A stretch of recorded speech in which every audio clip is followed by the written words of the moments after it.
सो hey guys, जय हिंद। आज की जो ये आपको क्लास मिलने वाली है, इसमें हम जो पिछले हमने प्रैक्टिस सेट्स किए हैं उन सभी को मिलाकर टॉप 100 क्वेश्चंस कुछ बन रहे हैं। तो वो 100 क्वेश्चंस का रिवीजन यहाँ पे आपको देखने को मिल रहा है। तो पूरी क्लास देखिएगा। और मैं बता दूँ आपको कि पढ़ाई के साथ साथ आपको रिवीजन करना भी मस्ट है। एक थंब रूल आपको बनाना पड़ेगा कि जो भी आपने पढ़ा है तो वो आपको रिवीजन करना पड़ेगा। वही एकमात्र तरीका है, आपको चीज़ें दिमाग में रहेंगी जब तक आपका पेपर आएगा। जब आप पेपर दे रहे होगे तब तक कन्फ्यूजन नहीं होगा। कैसे? रिवीजन से। तो इसीलिए अभी तक हमने जितने भी प्रैक्टिस सेट्स किए हैं वो सभी मैं आपको इस एक वीडियो में दे रहा हूँ। लंबी वीडियो रहेगी बट आपका एक ही वीडियो में सब कुछ कवर हो जाएगा। जो भी पिछले हमने प्रैक्टिस सेट्स करवाए हैं वो सभी का मर्ज करके हम करवाने वाले हैं, ठीक है।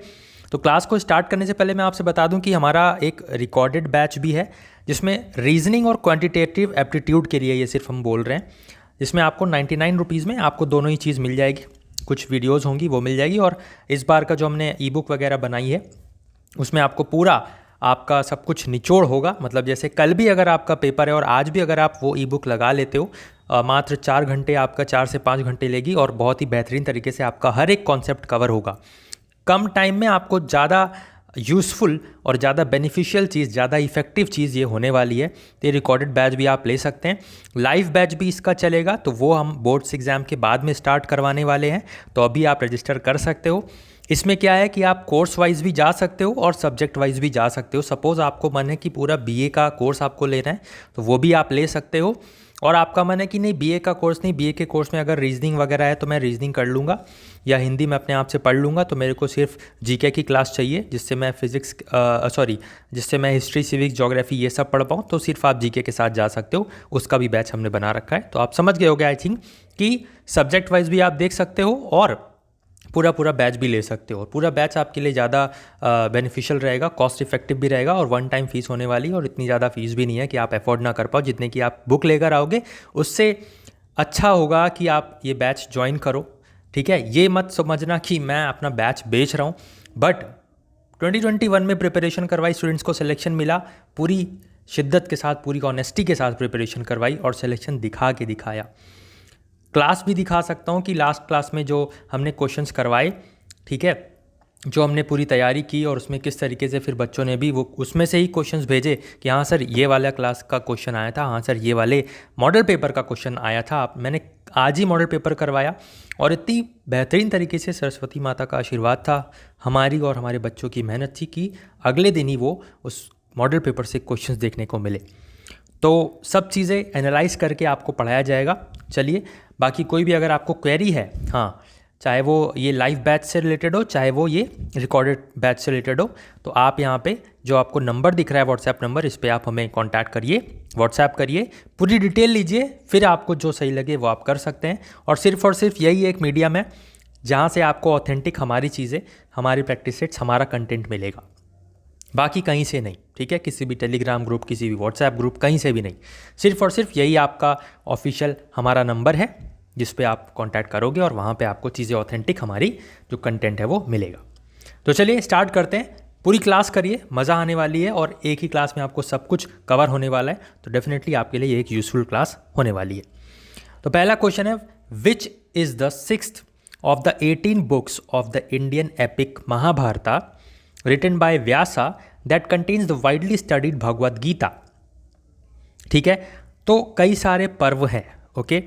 इस क्वेश्चन में ये पूछ रहा है कि किस पर्व में महाभारत, यहाँ पे which of the books of Indian epic Mahabharat that contains the widely studied Bhagavad Gita, तो महाभारत के किस पर्व में भगवद गीता का वर्णन किया गया है। तो ये जो पर्व है, अगर हम बात करें तो भीष्म पर्व आपको याद रखना है।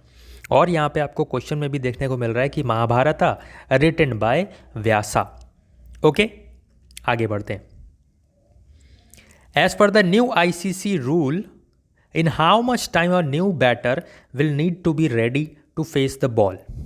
ठीक है, आप सभी को पता है वो बैट्समैन ऐसे बैट पटकते हैं ना नीचे फील्ड पर कि हाँ चलो कराओ आप bowling, now I am ready, है ना। वो प्रिपेयर जो होता है बैट्समैन, कितना मिनट का टाइम उसको मिलता है प्रिपेयर होने के लिए। As per new ICC rule 2 minutes उसको दिए जाते हैं कि आप प्रिपेयर हो जाइए। उसके बाद बॉलर बॉल कराएगा। आगे बढ़ते हैं, तो 2 मिनट दिए जाते हैं, याद रखना है। The index of 8 core Indian industries is a production index prepared by CSO and is considered to be the lead indicator of the industrial performance in India. Which of the following industries is not treated as a core industry for calculating the index? देखो यहाँ पे CSO के द्वारा एक index prepare किया जाता है industrial performance के लिए, जो इंडिया में इंडस्ट्रीज़ हैं उसके लिए।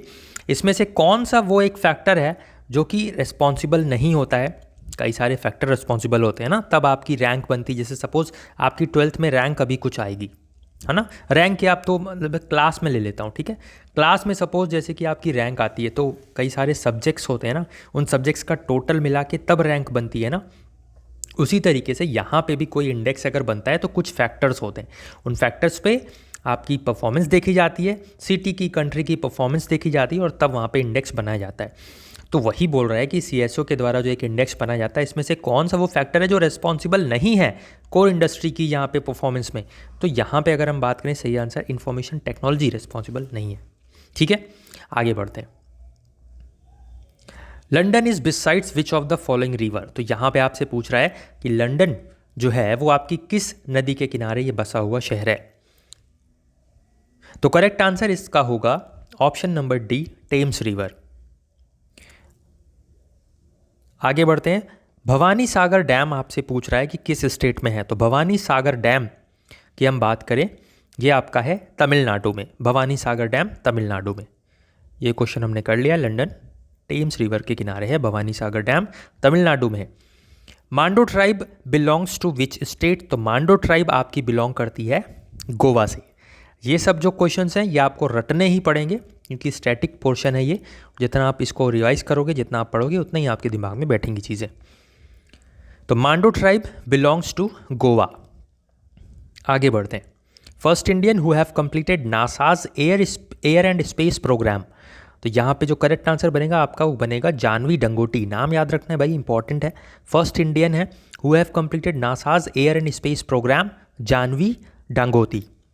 गाइस, अगर सेशन आपको अच्छा लग रहा हो, क्वेश्चंस अच्छे लग रहे हो, और हमारा ये जो इनिशिएटिव है आप लोगों के लिए जो मेहनत है वो अच्छी लग रही हो, तो लाइक ज़रूर कर दीजिएगा। उससे बस हमको मोटिवेशन मिलता है, पैसे लाइक से नहीं मिलते हैं। ठीक है, आगे बढ़ते हैं। यहाँ पे हम बात करें, biggest museum of Harappan culture is being built at? तो याद रखना है हैदराबाद यहाँ पे आपका करेक्ट आंसर होने वाला है। आगे बढ़ते हैं। नेक्स्ट क्वेश्चन आपसे पूछ रहा है, इंडिया की फर्स्ट पोर्ट जो कि अभी 100% लैंडलॉर्ड मॉडल पर बेस्ड है, उस पोर्ट का नाम आपसे पूछ रहा है, और उस पोर्ट का नाम है क्या? अगर आपने पिछले प्रैक्टिस सेट्स किए होते तो ये आपको क्वेश्चन आ जाता। अगर नहीं किया है तो अब आप ध्यान रखिएगा, आगे आने वाले सेशंस जो भी होंगे वो सब आपको करना है, और इसी तरीके से हम आपको रिवाइज करवाएंगे, जिससे आपका रिवीजन भी होता जाएगा। इन केस अगर आप पर्सनली टाइम नहीं दे पा रहे हो तो भी यहाँ पे जस्ट आप वीडियोस देखकर भी, क्लासेस देखकर भी आपका जो रिवीजन वगैरह है वो हम करवाएंगे। बट आपको अपने आप में वो तय करना होगा कि आपको पढ़ना है तो पढ़ना है। तो फैमिली में है तो फैमिली को आप सब्सक्राइब कर सकते हो। बहरहाल यहाँ पे अगर हम बात करें, option A Jawaharlal Nehru correct option यहाँ पे होने वाला है। आगे बढ़ते हैं। नेक्स्ट हमारा जो क्वेश्चन पूछ रहा है, online E taxi service is related to which state? तो जो ऑनलाइन ई टैक्सी सर्विस है ये आपका रिलेटेड है केरला से। ओके, आगे बढ़ते हैं। मोस्ट लिटरेट स्टेट भी इसको बोला जाता है, केरला को। आगे हम देखें तो इंडिया की फर्स्ट CJI पूछ रहा है यहाँ पे, कौन था इंडिया का फर्स्ट CJI कौन था?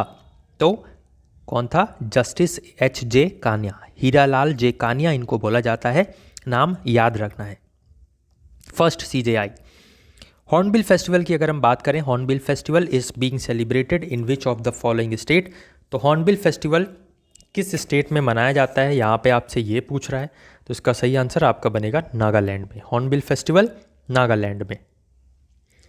नेक्स्ट हम चलते हैं, जगन्नाथपुरी टेम्पल ये कहाँ पर है आपसे पूछ रहा है। एक स्टैटिक का क्वेश्चन है और एक इम्पॉर्टेंट क्वेश्चन है, जगन्नाथपुरी टेम्पल कहाँ पर है?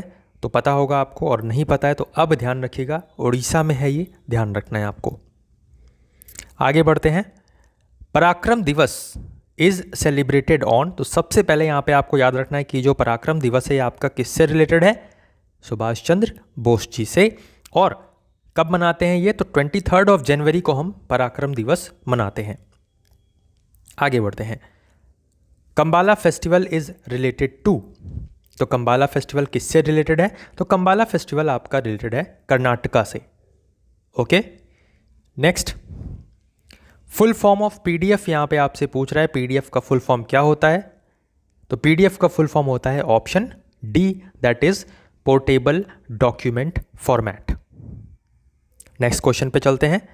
First battle of Tarain fought इन, तो जो फर्स्ट बैटल ऑफ तरायन है वो कब लड़ा गया था, ये आपसे पूछा जा रहा है। 1191, 1192, 1193 या फिर 1995 में। तो फर्स्ट बैटल लड़ा गया था 1191 में। और वहीं अगर आगे हम बात करें नेक्स्ट क्वेश्चन की, तो वो आपसे पूछ रहा है कि शेड्यूल 10 किससे रिलेटेड है। हमारे पास टोटल 12 शेड्यूल है हमारे इंडियन कॉन्स्टिट्यूशन में। हर एक शेड्यूल आपको पता होना चाहिए, इंपॉर्टेंट है, कहीं से भी क्वेश्चन बन सकता है शेड्यूल कोई। सपोज आपसे पूछ सकता है कि शेड्यूल 1 किससे रिलेटेड है, सपोज आपसे पूछ सकता है शेड्यूल 12 किससे रिलेटेड है, सपोज आपसे पूछ सकता है शेड्यूल 11 किससे रिलेटेड है, या आपसे पूछ सकता है लैंग्वेजेस किस शेड्यूल में दी गई हैं, ठीक है, या यूनियन एंड टेरिटरीज की बात किस शेड्यूल में की गई है, and so on. Schedule is very much important, तो आपको पता होना चाहिए। यहाँ पे हम बात करें शेड्यूल 10 की, तो शेड्यूल 10 आपका रिलेटेड है एंटी डिफेक्शन लॉ। और ये जो हम बात कर रहे हैं कि शेड्यूल 1, 12 जितने भी हैं, ये सब आपको पता होना चाहिए। ये सब हम अपने पेड बैचेस में कवर करने वाले हैं, तो उसके लिए आपको चिंता नहीं करना है। यहाँ पे क्या है, रीजनिंग आ गया, तो रीजनिंग हम स्किप कर रहे हैं, रीजनिंग हम नहीं करेंगे, ठीक है। रीजनिंग का क्वेश्चन नहीं करेंगे क्योंकि ये जीके का पार्ट है, जीके का क्वेश्चन है, तो मैं जीके के क्वेश्चंस आपको मैराथन ये करवा रहा हूँ। तो चलिए हम आगे नेक्स्ट क्वेश्चन पे आते हैं। बाकी जो रीजनिंग वगैरह का जो हमने करवाया था पिछले सेशंस, वो हम एक अलग सेपरेट वीडियो में उसका अलग पार्ट रहेगा, है ना, जिससे आपको डिस्टर्बेंस ना हो। यहाँ पे हम जीके के माइंडसेट से आएँ तो जीके ही करेंगे। फर्स्ट वुमेन सीएम की बात करें तो यहाँ पे सीएम पूछ रहा है और फर्स्ट वुमेन पूछ रहा है, कौन है? सुचित्रा कृपलानी है, ठीक है। और कहाँ की? भाई यूपी की ही। लेकिन अगर आपसे यही पूछे कि फर्स्ट वुमेन गवर्नर, तो आपका आंसर क्या होगा? सरोजनी नायडू। तो कंफ्यूज नहीं होना है, सरोजनी नायडू की बात तब आएगी जब गवर्नर पूछा जाएगा फर्स्ट इंडिया का, और सुचित्रा कृपलानी की बात तब आएगी जब आपसे फर्स्ट वुमेन सीएम पूछा जाएगा। ओके, आई होप ये डिफरेंस आप याद रखोगे। नेक्स्ट हम बात करते हैं विटामिन B12 की डेफिशिएंसी से कौन सा इसमें से जो डिजीज़ है वो आपको हो जाती है। तो विटामिन B12, इसको हम कोबालामाइन भी बोलते हैं, इसका साइंटिफिक नेम भी आपको याद रखना है। और अगर हम बात करें तो विटामिन B12 से एनीमिया होता है, मतलब B12 की कमी से एनीमिया होता है। एक मोस्ट इंपॉर्टेंट क्वेश्चन यहाँ पे आपसे मैं पूछ रहा हूँ कि नाइट ब्लाइंडनेस जो है वो किस विटामिन की कमी से होता है। कमेंट बॉक्स में आपको कमेंट करके बताना है। फिर जब हम नेक्स्ट सेशन लेंगे तो जो भी बच्चा पहला कमेंट करेगा या जितने भी कमेंट आएंगे उस क्वेश्चन के आंसर का रिगार्डिंग, ठीक है, कि मतलब नाइट ब्लाइंडनेस किस विटामिन की कमी से होता है, जितने भी कमेंट्स आएंगे उन सभी का जो नाम है वो मैं नेक्स्ट वीडियो में लेने वाला हूँ, नेक्स्ट क्लास में लेने वाला हूँ। सो ये क्वेश्चन आपसे पूछ रहा है कि अर्थ समिट का इनॉग्रल कब हुआ। अर्थ समिट कब हुआ आपसे ये बेसिकली पूछ रहा है। तो इसका आंसर आपका हो जाएगा 1992 में अर्थ समिट हुआ, रियो डे जनेरियो ब्राज़ील में। ओके, आगे बढ़ते हैं। आर्य समाज के फाउंडर कौन है? तो आर्य समाज के फाउंडर स्वामी दयानंद जी हैं। आगे बढ़ते हैं। इंदिरा साहनी केस किससे रिलेटेड है? ओबीसी के रिजर्वेशन से, इमरजेंसी से, टेररिज्म से, या फिर वुमेन के रिजर्वेशन से, रिजर्वेशन ऑफ वुमेन। तो Indira Sawhney case is related to OBC reservation, जो हम मिलता है ओबीसीज को, उससे रिलेटेड है। ओके, हालांकि ज़्यादा डिफरेंस नहीं होता है, बट थोड़ा सा आपको 1-2 नंबर का फ़र्क देखने को मिलता है कट ऑफ वगैरह में, और जो कुछ रिजर्वेशन भी होता है। इन केस आपका जैसे कॉलेजेस में अभी एडमिशन होगा तो वहाँ पे भी ओबीसी के जो रिजर्वेशन है वो भी आपको देखना मिलेगा, जिसकी वजह से आपको सीट्स मिलती हैं पहले ही, ठीक है, इन कंपेयरिंग टू जनरल। और कुछ सीट्स जनरल के लिए, कुछ सीट्स फिर वहाँ पे SC ST के लिए। बहरहाल आगे बढ़ते हैं। लीडिंग प्रोड्यूसर ऑफ मेज़ आपसे पूछ रहा है, इस क्वेश्चन का करेक्ट आंसर क्या बनेगा? कर्नाटका। याद रखना है, मेज़ की जब बात आएगी कि भरपूर मात्रा में प्रोडक्शन कौन करता है मेज़ का, तो कर्नाटका यहाँ पे करेक्ट आंसर होने वाला है। नेक्स्ट क्वेश्चन पे चलते हैं। Who won Australian open in men's single 2022? अभी तो 2023 का भी हो चुका है। 2023 की बात करें तो नोवाक डिजोकोविच, आपको नाम याद रखना है, सर्बिया के ये प्लेयर हैं। लेकिन अगर 2022 का पूछेगा ऑस्ट्रेलियन ओपन, तो आपको याद रखना है नडाल, राफेल नडाल, इनको याद रखना है आपको। ये कहाँ के हैं? स्पेन के हैं, ठीक है। आगे बढ़ते हैं। बुद्धा गॉट एनलाइटेंड एट, मतलब बुद्धा जी को ज्ञान की प्राप्ति कहाँ से हुई या कहाँ पर हुई? तो बोध गया में, आपको याद रखना है, बोध गया में बुद्धा जी को ज्ञान की प्राप्ति हुई थी। क्वेश्चन इंपॉर्टेंट है, बनता है बार बार, तो याद रखना है आपको। नेक्स्ट क्वेश्चन आपसे पूछ रहा है केवलादेव नेशनल पार्क कहाँ पर है? तो ये हमारा पड़ता है राजस्थान में। केवलादेव नेशनल पार्क राजस्थान में। गाइज नेक्स्ट क्वेश्चन से पहले मैं आपसे बता दूं कि हमारा क्वालिटी बैच नंदी अस्त्र इसका नाम होने वाला है और कंप्लीट कोर्स आपको इसमें कराया जाएगा। बाकी मैंने डिटेल्स आपको पहले भी दिखाई थी और किसी भी कोर्स के लिए आप ज्वाइन कर सकते हो, किसी भी यूनिवर्सिटी का। यहाँ पे जो आने वाला एग्ज़ाम है, एंट्रेंस एग्ज़ाम है, उसकी प्रिपरेशन के लिए आप एक सिस्टमैटिक तैयारी करोगे तो डेफिनेटली आपको सिलेक्शन मिलेगा, क्वेश्चंस देखने को मिलेंगे और आप जो प्रिपरेशन करोगे उसमें से ही आपको चीज़ें देखने को मिलेंगी। तो बाकी की डिटेल्स के लिए आप हमें व्हाट्सएप कर सकते हो। फिलहाल के लिए हम चलते हैं क्वेश्चन नंबर जो हमारा जो पूछ रहा है सीएम ऑफ उत्तराखंड।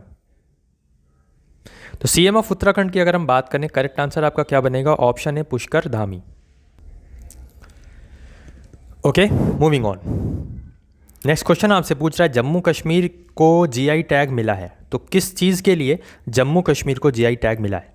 अब आप में से कोई अगर वैष्णो देवी गए होंगे तो वहाँ पे आपने देखा होगा कि वो लोग मतलब एक मतलब घास टाइप का होता है ना, और मतलब ग्राम्स में 10 ग्राम्स का वो आपको 200-300 रुपये, ऐसे इवन मोर देन 200-300 रुपीज़ वो कॉस्ट करते हैं। उस चीज़ का नाम क्या है? केसर, केसरिया तेरा, जो आपने नाम सुना है, गाना सुना है ना, तो केसर जो है, याद रखना है आपको, इसको जीआई टैग मिला है कहाँ से? जम्मू कश्मीर से। ठीक है, आगे बढ़ते हैं। सैफरॉन इसको बोलते हैं, याद रखिएगा। वर्ल्ड इन्वायरमेंट डे कहाँ मनाया जाता है? ये तो बच्चों वाला क्वेश्चन है, बट कभी कभी बड़े भी भूल जाते हैं, है ना, क्योंकि एग्जाम्स का प्रेशर होता है और बहुत सारी चीज़ें होती हैं। बहरहाल वर्ल्ड इन्वायरमेंट डे 5 जून को मनाया जाता है, याद रखना है आपको।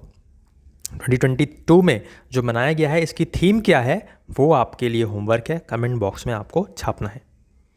Madhya Pradesh is related to, तो यहाँ पे जो आपको सिटीज़ दिख रही हैं पूरी क्या दिख रही हैं, उसकी कैपिटल सिटी आप देख सकते हो कि मध्य प्रदेश की कैपिटल सिटी भोपाल होती है और इसीलिए यहाँ पे भोपाल रिलेटेड है मध्य प्रदेश से। अगले क्वेश्चन पे चलते हैं। यूक्रेन के प्रेसिडेंट, भाई यूक्रेन और रशिया का अभी बहुत बड़ा चीज़ें चल रही हैं और अभी तक चल रही हैं, तो इसलिए चांसेस है कि आपसे यहाँ से भी क्वेश्चन पूछा जा सकता है। तो पहले ही बताया मैंने आपको कि कुछ भी हम पढ़ाते हैं आपको ऐसे ही नहीं पढ़ाते, बहुत सारी चीज़ें एनालाइज करके खुद भी देखते हैं कि किस तरीके से क्या क्या अभी रिसेंट में चल रहा है, जहाँ से क्वेश्चन बन सकता है। प्रॉपर जो एग्ज़ाम्स हो रहे हैं उनको एनालाइज करना, लास्ट ईयर के जो पेपर हुए हैं उसको एनालाइज करना और पीछे जो जितने भी पेपर्स हुए हैं उसको एनालाइज करना, फिर एक गेस्ट पेपर तैयार करना, आपके लिए मेहनत करना। तो ये सब चीज़ें अगर आपको पसंद आ रही हैं तो फैमिली से आप डेफिनेटली जुड़िए और शेयर भी करिएगा हमारी क्लासेस को, जिससे और भी बच्चों को ये फ़ायदा हो पाए।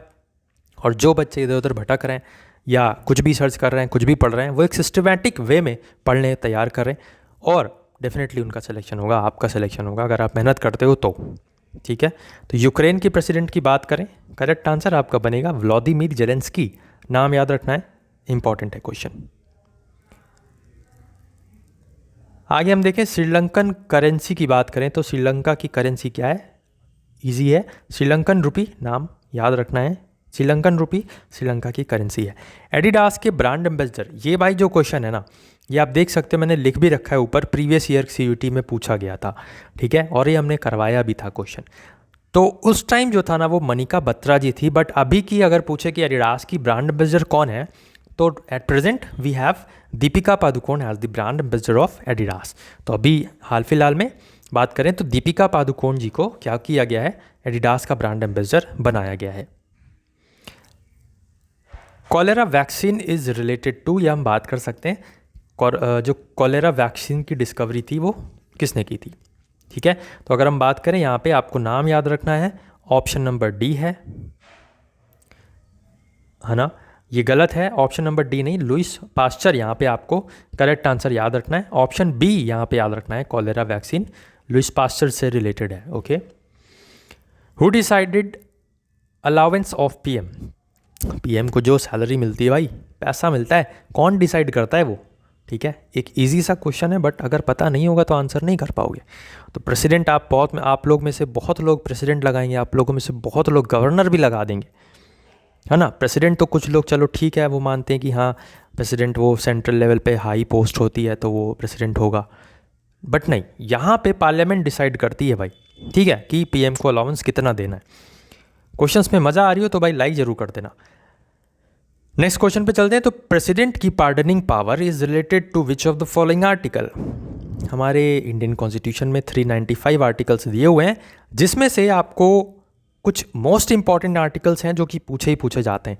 उसमें से एक आपके सामने है कि जो प्रेसिडेंट की पार्डनिंग पावर है, सपोज़ किसी क्रिमिनल को फांसी की सज़ा हो गई है, अब उसके पास, जो क्रिमिनल है उसके पास एक ऑप्शन होता है कि वो प्रेसिडेंट के पास जा सकता है और प्रेसिडेंट की पार्डनिंग पावर ले सकता है, क्षमादान याचना कर सकता है प्रेसिडेंट से कि मेरे से गलती में हो गया, जोश में हो गया, गुस्से में हो गया, गलती में हो गया।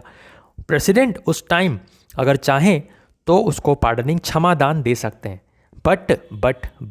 बट ऐसा नहीं होगा कि वो जो फांसी की सज़ा है उसको कैंसिल कर दें और कह दें कि जाओ बेटा आज़ाद। ऐसा नहीं। मतलब ये है, क्षमादान का मतलब ये है कि वो जो उसका नेचर होगा ना, जो सज़ा का नेचर होगा, जो पनिशमेंट का नेचर होगा, उसमें वो चेंज कर देंगे। सपोज़ फांसी की सज़ा है तो वो क्या कर देंगे, चलो ठीक है फांसी की सज़ा नहीं, जिंदा रहोगे तुम बट जेल में रहोगे, मतलब लाइफ टाइम इम्प्रिजनमेंट। तो वो जो नेचर है ना उसको बदल सकते हैं प्रेसिडेंट। इस तरीके से पार्डनिंग पावर यूज़ करते हैं। तो ये जो पार्डनिंग पावर है ये प्रेसिडेंट यूज़ करते हैं 72 आर्टिकल से। इसी तरीके से गवर्नर की भी पार्डनिंग पावर होती है, बट उसका आर्टिकल अलग होता है। क्या होता है अगर आपको पता है तो कमेंट बॉक्स में छापना, नहीं पता है तो आने वाले सेशन में हम बताएंगे ही। ये आपसे पूछ रहा है नेक्स्ट क्वेश्चन की first session of constituent assembly. Constituent assembly मतलब कॉन्स्टिट्यूशन हमारा बनने के लिए जो फर्स्ट टाइम असेंबली बनी थी उसका फर्स्ट सेशन जो हुआ था वो कब हुआ था, तो वो हुआ था 1946 में। ओके, नाम याद रखना है आपको। आगे बढ़ते हैं, ईयर याद रखना है। और नेक्स्ट क्वेश्चन पे हम चलते हैं कि नेशनल कमीशन फॉर माइनॉरिटीज़ ये कब फॉर्म हुआ, कब बनाया गया नेशनल कमीशन फॉर माइनॉरिटीज़ के लिए। तो नेशनल कमीशन फॉर माइनॉरिटीज़ ये आपका बनाया गया 1992 में। Next question, Tipu Sultan was the ruler of. तो टीपू सुल्तान कहाँ का रूलर था, मैसूर कर्नाटका का। आगे बढ़ते हैं। तो ये क्वेश्चन का आंसर तो तुरंत ही मैंने दे दिया है ना, चलिए आप देख लीजिए। लेकिन कि title given to Mahatma Gandhi during non cooperation movement, ठीक है, इसमें से क्या चीज़ बोला गया था। अदनंगा फ़कीर जैसे बोला गया गांधी जी को, है ना, फादर ऑफ नेशन बोला गया, ठीक है, महात्मा की उपाधि दी गई, है ना। तो किसी ना किसी ने इनको हर एक अच्छी अच्छी उपाधियाँ दी हैं, ठीक है। वेस्टर्न चर्चिल ने लेकिन उनको बोला था कि अदनंगा फ़कीर। ये भी क्वेश्चन है भाई, तभी बता रहा हूँ। ओके, तो यहाँ पे ये जो क्वेश्चन पूछ रहा है आपसे कि महात्मा गांधी जी को इसमें से कौन सी उपाधि दी गई थी जो आपका नॉन कोऑपरेशन मूवमेंट हुआ था। नॉन कोऑपरेशन मूवमेंट में महात्मा जी को कौन सी उपाधि दी गई थी, तो करेक्ट आंसर आपका बनेगा केसरे हिंद की। ऑप्शन है आपने देखा ही। टोडरमल, आपको पता है कि अकबर के दरबार में कितने रत्न थे, तो वहाँ पे 9 रत्न थे। उसमें से एक रत्न था टोडरमल, और वो क्या था, क्या वो कुक था, क्या वो म्यूजिशियन था। तो म्यूजिशियन तो सर तानसेन था ना, है ना। बोथ ए एंड बी था तो ये तो हो ही नहीं सकता। फिनेंस मिनिस्टर था क्या, 2 ऑप्शन में से आपको कन्फ्यूजन होगा कि कुक था या फिर फिनेंस मिनिस्टर था, शेफ था या फिर फिनेंस मिनिस्टर था। तो Todarmal was a finance minister of in the court of Akbar, ठीक है। He was one of the 9 James, मतलब जो इनके 9 जेम्स थे, 9 रत्न थे, उसमें से एक था टोडरमल जो कि फिनेंस मिनिस्टर था, याद रखना है। टोडरमल फिनेंस मिनिस्टर था अकबर के दरबार में, 9 रत्नों में से एक था। नेक्स्ट क्वेश्चन, मगध कैपिटल, ठीक है। तो मगध का जो कैपिटल है, ये मगध किसका कैपिटल है ये आपको याद रखना है। तो इसका जो कैपिटल वो आपको याद रखना है, कौन सा है, Pataliputra. Okay, moving on, next question आपसे पूछ रहा है त्रिपिटक बुक ये किससे रिलेटेड है, तो ये रिलेटेड है बुद्धिज्म से। आगे बढ़ते हैं। Next question, treaty of Srirangapatnam, जो श्रीरंगपट्टनम की संधि जो है वो किन 2 के बीच हुई थी, आपको ऑप्शंस दिख रहे हैं। तो यहाँ पे अगर हम करेक्ट ऑप्शन की लेकिन बात करें तो ये आपका बनेगा Tipu sultan and Lord Cornwallis. Okay, आगे बढ़ते हैं। High court originated in India, तो अगर हम बात करें कि हाई कोर्ट की बात इंडिया में फर्स्ट टाइम कब आई थी, तो ये आपका करेक्ट आंसर बनेगा 1862 में फर्स्ट टाइम हाई कोर्ट की बात आई थी। ओके, आगे बढ़ते हैं। Next question, state emergency article, तो 3 टाइप की इमरजेंसी होती हैं, लेकिन यहाँ पे आपसे स्टेट इमरजेंसी पूछ रहा है। तो स्टेट इमरजेंसी की अगर हम बात करें तो आपका करेक्ट आंसर क्या बनेगा, 3 56 रिलेटेड टू स्टेट इमरजेंसी। आगे बढ़ते हैं। ये हमारा इंग्लिश का पार्ट है, इसे हम स्किप करते हैं, आ जाते हैं बात में। ठीक है, हालांकि आप ये क्वेश्चंस देख लीजिए, वन वर्ड सब्स्टिट्यूशन है, इन सभी का आपको आंसर बताना है। ठीक है, तो यहाँ पे हम बात करते हैं next question. Which of the following which country launched an aviation passenger charter to help passengers know their rights on 17 July 2022। Current का क्वेश्चन है, करंट अफेयर का क्वेश्चन है। ठीक है, तो याद रखना इसका सही आंसर क्या हो जाएगा कि एविएशन पैसेंजर चार्टर लॉन्च किया गया है, जिससे जो पैसेंजर्स हैं उनको उनके राइट के बारे में पता चले कि वो क्या किससे बोल सकते हैं, किससे पूछ सकते हैं, कब कहाँ पे लैंड कर सकते हैं, कब कहाँ पे वो अराइव हो सकते हैं, उनकी टाइमिंग क्या है, या कब तक पहुँच सकते हैं, किससे क्या पूछ सकते हैं, एंड सो ऑन, है ना। राइट्स आप समझ रहे हो। तो यूनाइटेड किंगडम ने अभी हाल फिलहाल में एविएशन पैसेंजर चार्टर लॉन्च किया है, यूनाइटेड किंगडम यूके ने। सेक्रेनी फेस्टिवल, ये फेस्टिवल है which is a 10-day festival depicting purification and purities associated with which of the following states. तो जो सेक्रेनी फेस्टिवल है ये आपका किससे रिलेटेड है, सिंपल और डायरेक्टली ये पूछा जा रहा है इस क्वेश्चन में। करेक्ट आंसर आपका बन जाएगा सेक्रेनी फेस्टिवल जो है ये आपका किससे रिलेटेड है, नागालैंड से। The Buddhist Vihara at Sanchi is known as Great Stupa. It is one of the most famous Buddhist monuments in India, located at Sanchi town in। तो आपसे यहाँ पे पूछा जा रहा है कि जो ग्रेट स्तूपा है ना वो सांची टाउन में लोकेटेड है। अब सांची टाउन के कौन से डिस्ट्रिक्ट में, तो सांची टाउन के रायसेन डिस्ट्रिक्ट में। सांची कहाँ पे पड़ता है, सांची स्तूपा कहाँ पे पड़ता है, तो ये भी आपसे क्वेश्चन बनेगा। मध्य प्रदेश, नाम याद रखना है स्टेट का। ठीक है, नेक्स्ट क्वेश्चन आपसे पूछ रहा है कि जो पुल्लमपारा विलेज पंचायत है, which of the state has become the first totally digitally literate panchayat in the country. तो इसमें से किस स्टेट की वो पंचायत है जिसका विलेज अगर हम बात करें वहाँ पे है पुल्लमपारा विलेज, और उस पंचायत को first totally digitally literate panchayat का दर्जा दिया गया है। तो वो जो स्टेट है वो है केरला। लिटरेट में भैया केरला को ही आप मान सकते हो कि आंसर होना ही होना है। नेक्स्ट हम देखें तो which of the following rivers originates in the Milam glacier in the Nepal Himalayas where it is known as Gauri Ganga. Which of the following rivers, इसमें से कौन सी रिवर मिलम ग्लेशियर में ओरिजिनेट करती है नेपाल हिमालयाज में, जिसको हम गौरी गंगा के नाम से भी जानते हैं। तो अगर हम नॉर्मल बात करें कि जो ऐसी कौन सी रिवर है जिसको हम गौरी गंगा के नाम से भी जानते हैं, तो वो भी आपको यहाँ से राइट आंसर मिलेगा कि Sarayu is the right answer for this question. आगे बढ़ते हैं। In which city union minister of the state for rural development Faggan Singh Kulaste on 28 October 2022 inaugurated the Saras food festival. तो सारस फूड फेस्टिवल ये आपका न्यू दिल्ली में ऑर्गेनाइज किया गया, और union minister of rural development अगर हम पूछे union minister of state for rural development तो फग्गन सिंह कुलस्ते, आपको नाम भी याद रखना है इनका, यूनियन मिनिस्टर हैं। ठीक है, state union minister of state for rural development, तो कौन, फग्गन सिंह कुलस्ते। बाकी आपने देखा ही कि सारस फूड फेस्टिवल न्यू दिल्ली से रिलेटेड है। नेक्स्ट हम देखें, who among the following union government ministers has released a pictorial book on India's women unsung heroes of freedom struggle in January 2022। नाम याद रखना है आपको, मीनाक्षी लेखी। आगे बढ़ते हैं। Solung is primarily an agro based festival, किस स्टेट से रिलेटेड है सोलंग फेस्टिवल। आपसे डायरेक्टली ये क्वेश्चन पूछा जा रहा है, जिसमें एनिमल के प्रोटेक्शन की और जो एग्रोग्रेरियन यहाँ पे जो चीज़ें होती हैं एग्रीकल्चर से रिलेटेड, वो यहाँ पे आपको देखने को मिलता है। बेसिकली यहाँ पे प्रोटेक्शन ऑफ एनिमल्स आपको देखने को मिलता है। इस फेस्टिवल का जो मेन कंपोनेंट है वो यही है। तो किस स्टेट का है ये सोलंग फेस्टिवल, तो आपको याद रखना है सोलंग जो है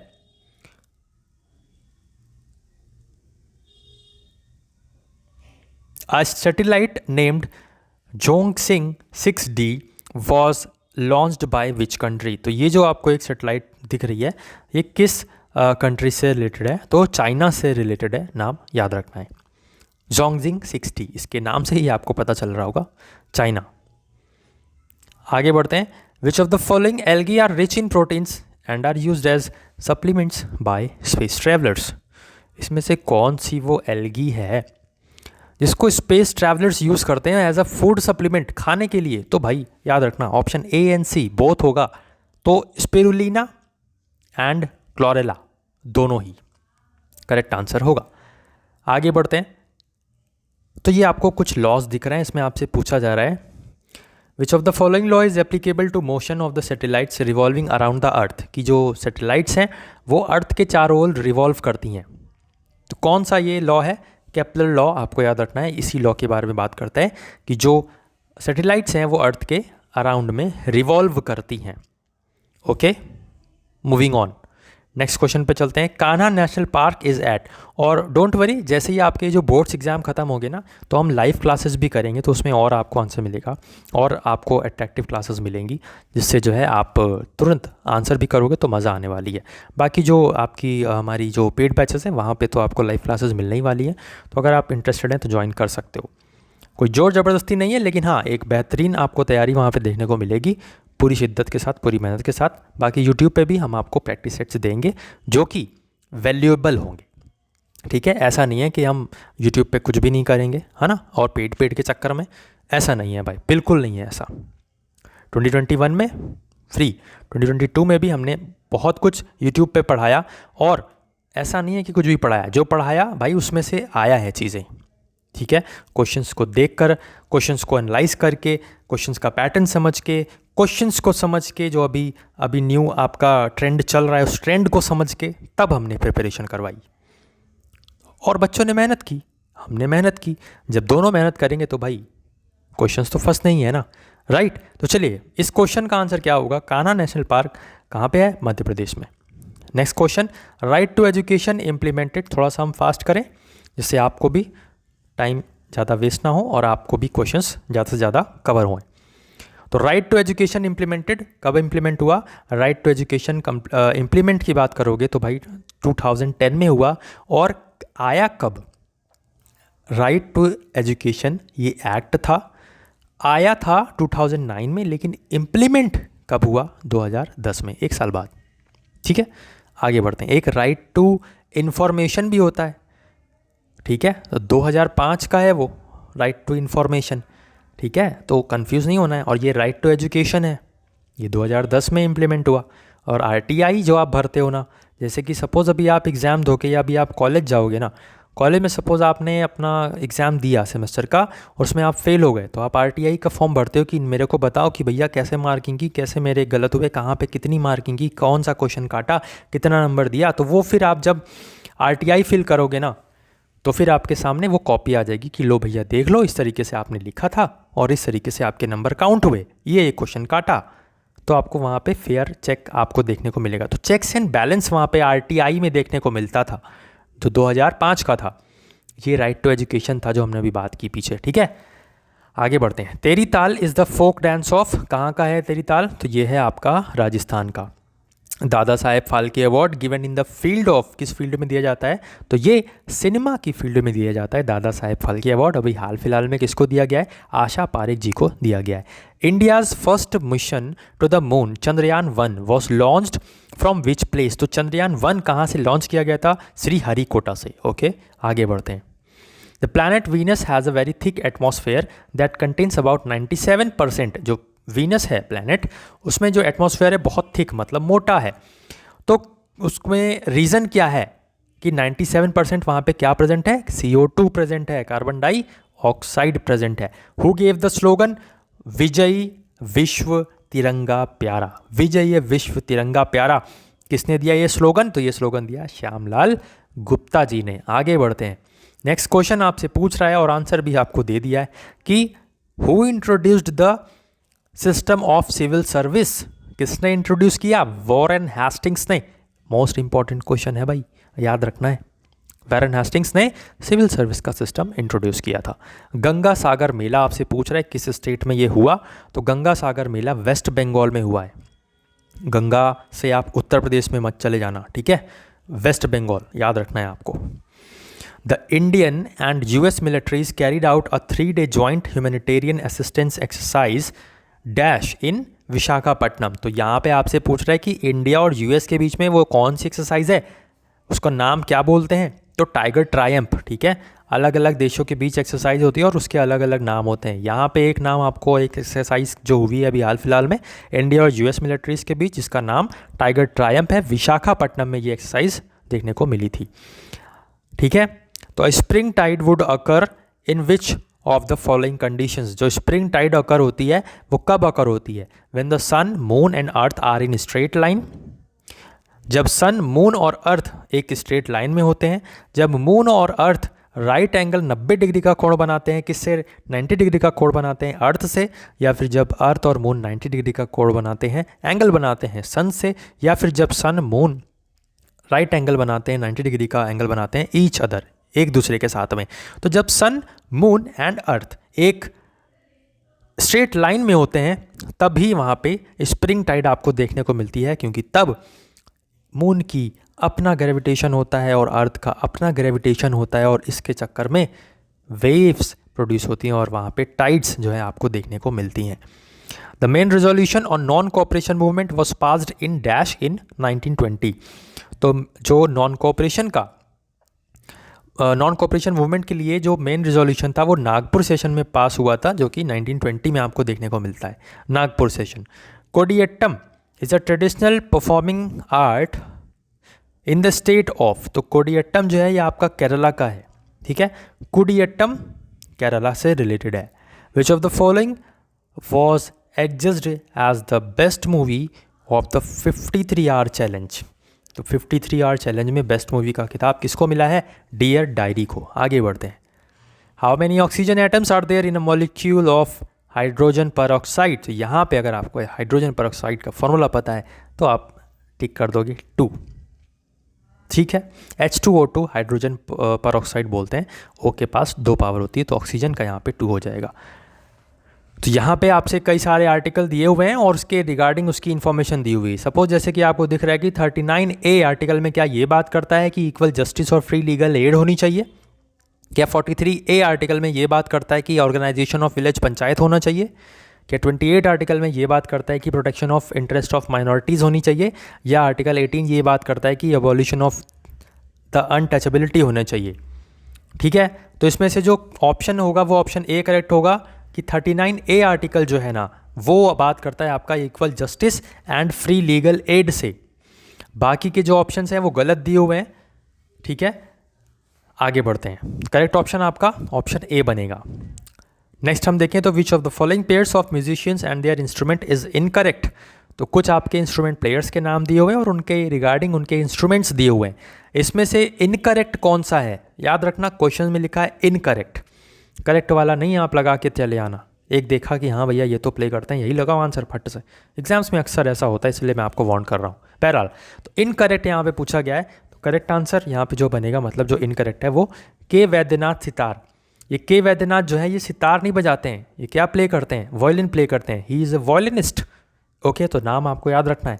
बाकी एक बार नीचे वाले जो ऑप्शंस हैं ये भी आप देख लीजिए कि पंडित राम नारायण ये सारंगी प्ले करते हैं। कभी आपसे क्वेश्चन ये भी बन सकता है कि सारंगी, ये आपसे पूछ सकता है कि पंडित राम नारायण जो हैं वो कौन सा इंस्ट्रूमेंट प्ले करते हैं। तो आपको अगर याद है तो आप लगाओगे कि सारंगी प्ले करते हैं, अगर अदरवाइज तुक्का लगाना पड़ेगा, है ना। तो जो चीज़ें हैं वो भी मैं आपको बताते हुए चल रहा हूँ। तो ये अगर आपको एफर्ट्स पसंद लग रहे हैं और आपको लग रहा है कि हाँ कुछ तो है, तो डेफिनेटली आप फैमिली से जुड़ सकते हो, सब्सक्राइब कर सकते हो, शेयर कर सकते हो। और अगर आपको लग रहा है कि नहीं ये कमी है तो कमेंट बॉक्स में वो कमी भी ज़रूर बताइएगा, ठीक है। वेलकम है आपका। ओके, तो उस्ताद विलायत खान बात करें सितार से रिलेटेड है, नाम याद रखना है। बिस्मिल्लाह खान जी किससे रिलेटेड है? शहनाई बजाते हैं, ये शहनाई प्लेयर है, नाम याद रखना है। विच soil is required for the production of cotton. मतलब घिसा पिटा हुआ क्वेश्चन है, बट भाई इंपॉर्टेंट क्वेश्चन है, बार बार पूछा जाता है और मोस्ट आज क्वेश्चन है। इस क्वेश्चन का ट्रेंडी क्वेश्चन हम बोल सकते हैं। कॉटन की खेती के लिए कौन सा सॉइल बेस्ट होता है? ब्लैक सॉइल याद रखना है, काली मिट्टी। आरबीआई का हेडक्वार्टर कहाँ पे है? आई थिंक आपको पता होगा, कुछ बच्चे कंफ्यूज भी होंगे बट कोई नहीं, मुंबई करेक्ट आंसर हो जाएगा। आरबीआई हेडक्वार्टर आपका मुंबई में है। वर्ल्ड का लार्जेस्ट स्टेडियम, यहाँ पे ऑप्शन सी होगा। क्यों? आप कहोगे सर क्या दो हैं और दोनों ही लार्जेस्ट स्टेडियम वर्ल्ड के? भैया देखो, दो हैं बट जो नाम दो हैं ना चीज़ एक ही है, ठीक है, प्रोडक्ट एक ही है, नाम उसका दो है। ओके, तो मतलब पहले इसका नाम था सरदार वल्लभ भाई पटेल क्रिकेट स्टेडियम, बट अब जो है इसका नाम बदल दिया गया था, तो नरेंद्र मोदी स्टेडियम कर दिया गया था। आपको पता है लखनऊ का नाम क्या पड़ा, अभी हाल फिलहाल में बदल दिया गया, क्या बदल के रखा गया, कमेंट बॉक्स में छाप देना, ठीक है, पहले क्लास कर लो। First Indian lady to reach Mount Everest, तो फर्स्ट इंडियन लेडी पूछा है आपसे, क्वेश्चन ध्यान से पढ़ना है। First Indian lady to reach Mount Everest Bachendri Pal, first Indian lady पूछता तो आपका जुंको ताबे आंसर होता। Got that. नेक्स्ट, गूगल के सीईओ, ये तो सभी को पता होगा है ना, हम अक्सर चला ही करते हैं सीईओ गूगल वगैरह, है ना। क्या आंसर बनेगा? ऑप्शन है सुंदर पिचाई, राइट। आगे बढ़ते हैं। नेक्स्ट क्वेश्चन आपसे पूछ रहा है, in which layer of atmosphere does weather activities takes place. बहुत सारी हमारे एटमॉस्फेयर में लेयर्स हैं, हर लेयर पे कुछ ना कुछ इंपॉर्टेंट चीज़ें होती हैं जहाँ से क्वेश्चंस आपको देखने को मिलते हैं। उसमें से एक क्वेश्चन आपके सामने है जिसका करेक्ट आंसर आपका बनेगा ट्रोपोस्फेयर, क्योंकि ट्रोपोस्फेयर वो लेयर है एटमॉस्फेयर की जहाँ पे आपको वेदर एक्टिविटीज़ देखने को मिलती हैं। क्या आपको पता था ये? कमेंट बॉक्स में ज़रूर बताइएगा। बहुत ज़्यादा नहीं बोल रहा हूँ मैं कि कमेंट बॉक्स में ज़रूर बताइएगा, भाई मत बताना यार, है ना, लेकिन जो आपसे क्वेश्चंस दे रहा हूँ वो चीज़ ज़रूर बता देना, ओके। और नहीं बताना तो भाई वो भी मत बताना, जो आपको ख़राब लग रहा है हमारी क्लासेस में, जो आपको लग रहा है कि नहीं ये इस चीज़ में ऐसे इम्प्रूवमेंट हो सकता था, तो वो बता देना, ठीक है। वो भी नहीं बताना है तो जो क्वेश्चंस आपको दे रहे हैं हम उसको देख लेना आप, ठीक है। इतना तो आपको अपने लिए करना ही पड़ेगा, उसको आप देख ज़रूर लेना कि उसका करेक्ट आंसर क्या होगा, क्योंकि कुछ भी क्वेश्चंस आपसे जो पूछ रहे हैं तो भाई पता नहीं कब सरस्वती माता बैठी हो और वो क्वेश्चंस आपके पेपर में ही टपक पड़े, है ना, तो उस क्वेश्चन को ज़रूर देख लेना। तो नेक्स्ट क्वेश्चन आपसे पूछ रहा है, the jungle book was written by. Jungle book किसके द्वारा लिखी गई थी? रुडयार्ड किपलिंग के द्वारा। हैरी पॉटर जो सीरीज़ थी वो किसके द्वारा लिखी गई थी? जेके रॉलिंग के द्वारा। विलियम शेक्सपियर का जन्म कहाँ पर हुआ था? William Shakespeare was born at, कहाँ पर? तो यूके में, ओके। आगे बढ़ते हैं। The welfare definition of economics was given by, तो किसके द्वारा? इकोनॉमिक्स की वेलफेयर डेफिनेशन, बहुत सारी डेफिनेशन है, बट अगर हम एक वेलफेयर डेफिनेशन, जहाँ पे वेलफेयर की बात होती है इकोनॉमिक्स की डेफिनेशन में, वो डेफिनेशन किसके द्वारा दी गई थी? तो ऑप्शन बी मार्शल आपको आंसर देखने को मिलने वाला है। Correct answer option B Marshall. Next यहाँ पे चलते हैं। बैटल ऑफ बक्सर, दो इंपॉर्टेंट बैटल हैं जिसमें से, बैटल तो बहुत सारे हैं बट मोस्ट फ्रिक्वेंटली यहाँ पे हम बात करें, जो मोस्ट ट्रेंडी क्वेश्चन है कि बैटल ऑफ बक्सर और बैटल ऑफ प्लेसी, ये दोनों पूछा जाता है। बैटल ऑफ बक्सर 1764 डेट याद रखनी है, ऑप्शन ए, और बैटल ऑफ प्लेसी के लिए आपको 1757 डेट याद रखनी है, बैटल ऑफ प्लेसी। आगे बढ़ते हैं। अर्थ की वॉल्यूम आपसे अगर पूछे तो ऑप्शन बी याद रखना, 1.083 × 10⁻12 किलोमीटर क्यूब, ओके। आगे बढ़ते हैं। इन 1853 फर्स्ट ट्रेन, भाई ये भी मतलब क्वेश्चंस तो आपके लिए बहुत ज़्यादा छांट के लाते हैं, और ऐसे क्वेश्चंस, इतने बेहतरीन क्वेश्चंस कि मतलब मैं ही जानता हूँ कि किस तरीके से भाई मेहनत करके आपके सामने चीज़ें लाते हैं। आपको भले ही कदर हो ना हो, बट आई वैल्यू वट, मतलब मैं जो कर रहा हूँ आप लोगों के लिए, और पूरी दिल से पूरी शिद्दत के साथ कर रहा हूँ, ठीक है। सिर्फ व्यूज़ के लिए नहीं, सिर्फ लाइक्स के लिए नहीं, मत करना भाई लाइक वाइक, ठीक है। बट जो चीज़ अगर आपको दिखे, अगर आपको लगे ना, दिल से फीलिंग आए, तो आप जो भी मनाए वो आप करना। बहरहाल इस क्वेश्चन का आंसर देखें तो करेक्ट आंसर आपका बनेगा option B, Bombay to Thane. Correct answer आपका बनेगा। 1853 में फर्स्ट ट्रेन चली। पहला क्वेश्चन आपका यही बनेगा कि ये बताओ फर्स्ट ट्रेन कब चली। तो सर पढ़ रखा है हमने 24/7 सीजन की क्लास पर, रोहन सर ने पढ़ाया था कि 1853 में फर्स्ट ट्रेन चली थी। अच्छा चलो ठीक है, पढ़ाया था। ये बताओ कहाँ से कहाँ तक चली। अरे ये भी पढ़ रखा है सर, कहाँ से कहाँ तक? बॉम्बे से थाने तक। ऑप्शन बी करेक्ट आंसर बनेगा, ठीक है। चलो अच्छा ये बताओ नेक्स्ट वाला, मोपला रिबेलियन बहुत पढ़ा है ना, ये बताओ सर, इसका भी आंसर हमें पता है, क्या होगा मोपला रिबेलियन, कहाँ पे? 1921 में, ठीक है। आगे बढ़ते हैं। तो यही आपके कुछ मोस्ट इंपॉर्टेंट क्वेश्चंस थे, लगभग 95 to 100 ऐसे ही हमने क्वेश्चंस किए हैं। और फिलहाल की हम यहाँ पे क्लास को एंड करने से पहले आपको कुछ बता दें कि ये हमारा जो रिकॉर्डेड बैच है, ठीक है, जो कि रीजनिंग और क्वांटिटेटिव एप्टीट्यूड के लिए है। तो दो ऑप्शंस आपके पास हैं, लाइव और रिकॉर्डेड का।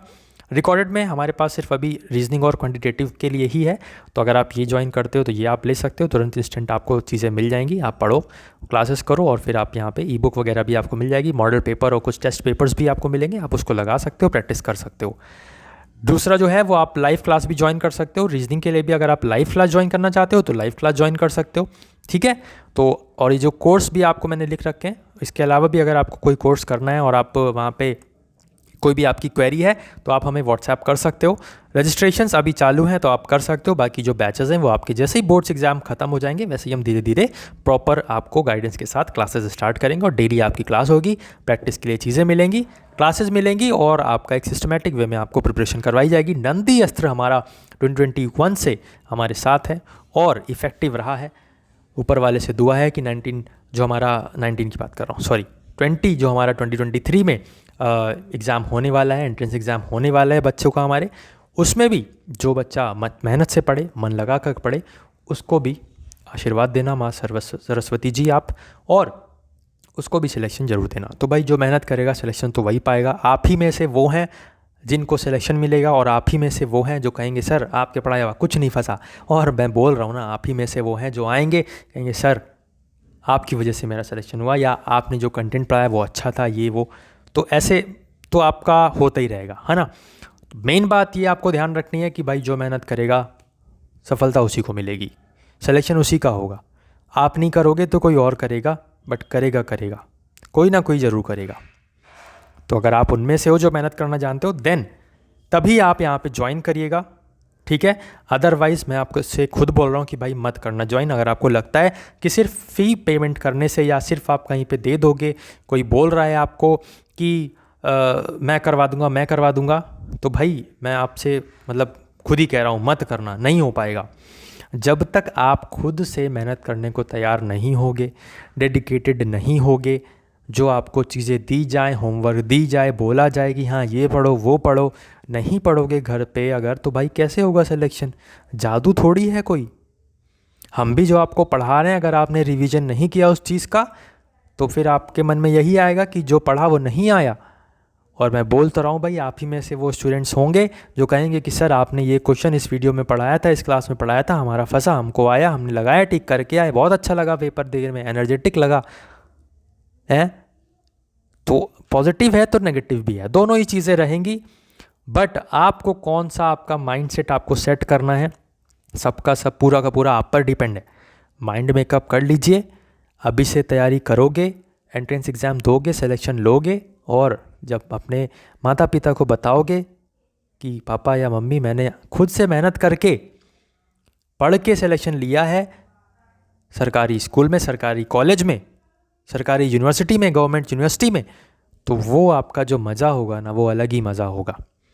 बट उस मज़ा को लेने के लिए, उस मज़ा को पाने के लिए, अपने माता पिता को गर्व महसूस कराने के लिए कि वो भी किसी और से जाएं और कहें कि मेरे बच्चे ने एंट्रेंस एग्ज़ाम दिया था भाई, पास किया है उसने, तब जाके सिलेक्शन मिला है, अब वहाँ पे लखनऊ यूनिवर्सिटी में पढ़ रहा है, अब वहाँ पे इलाहाबाद यूनिवर्सिटी में पढ़ रहा है, वो भी प्राउड फील करेंगे। बस वो प्राउड फील करवाने के लिए आपको मेहनत करनी पड़ेगी। तो अगर आप मेहनत करना चाहते हो तो definitely you can join, otherwise हम यहाँ पे प्रैक्टिस सेट्स डालेंगे ही, तो वो आप देख सकते हो। फिलहाल के लिए बस इतना ही, मिलते हैं नेक्स्ट क्लास में कुछ नए इंपॉर्टेंट क्वेश्चंस के साथ। तब तक के लिए अपना ख्याल रखिए, अपने घर वालों का ख्याल रखिए, और मेहनत पसंद आ रही है तो चैनल से जुड़ जाइए, चैनल को सब्सक्राइब करके बेल बटन दबा दीजिए।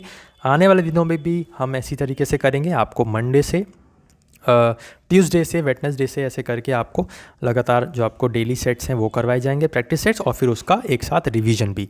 ऐसे में क्या होगा, आपको रिवाइज भी हो जाएगा और आपके दिमाग में क्वेश्चंस जब बार बार आएंगे तो आपको डेट्स वगैरह भी याद रहेंगी।